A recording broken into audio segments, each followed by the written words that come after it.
نبی پاک صلی اللہ تعالی علیہ وسلم نے 3 چیزیں ہمارے ذمہ لگائیں. فرمایا اپنی اولاد کو سکھاؤ. کہ باپ کے ذمہ لگائیں گے حضور نے چیزیں, ماں کے ذمہ لگائیں گے. فرمایا یہ اپنی اولاد کو سکھاؤ. 3 چیزیں. یا رسول اللہ صلی اللہ علیہ وسلم کون کون سی؟ فرمایا ایک تو اپنی اولاد کو اپنے نبی کی محبت سکھاؤ. اس کا مطلب ہے ابا کو نعت پڑھنی چاہیے نا. اس کا مطلب ہے اماں کو نعت آنی چاہیے نا. اس کا مطلب ہے حضور کے قصیدے یاد ہونے چاہیے نا. اس کا مطلب ہے نا کبھی بازو تھام کے باپ کہنا پتر چل آج فلاں جگہ تجھے لے جاؤ, وہاں مدینے والے کی باتیں ہوں گی. اس کا مطلب ہے کہ اسے باپ کو ان سارے رستوں کا تعین تو بیٹے کا بازو تھام کے اسے کتنی جگہوں پہ لے گیا ہے.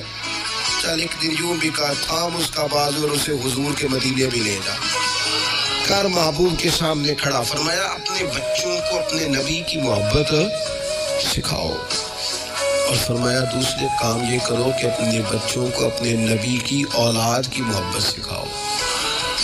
سکھائی حضرت عمر نے جناب عبداللہ ابن عمر کو محبت, تو پھر انہوں نے محبت کی.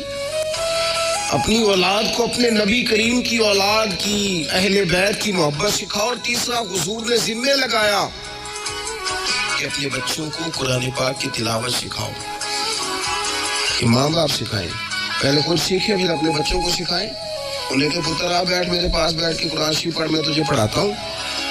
تلاوت کلام مجید تو ہر مسلمان کے لیے صحیح تلفظ سے سیکھنا ضروری ہے, تو پہلے سیکھیں پھر سکھائیں. تو ان کی اخلاقی تربیت, روحانی تربیت, 2 انسان کی تربیت کے مزاج ہوتے ہیں. ایک اس کی ظاہری تربیت ہوتی ہے, ایک اس کی باطنی تربیت ہوتی ہے. اس کے ظاہر کا بھی خیال کریں.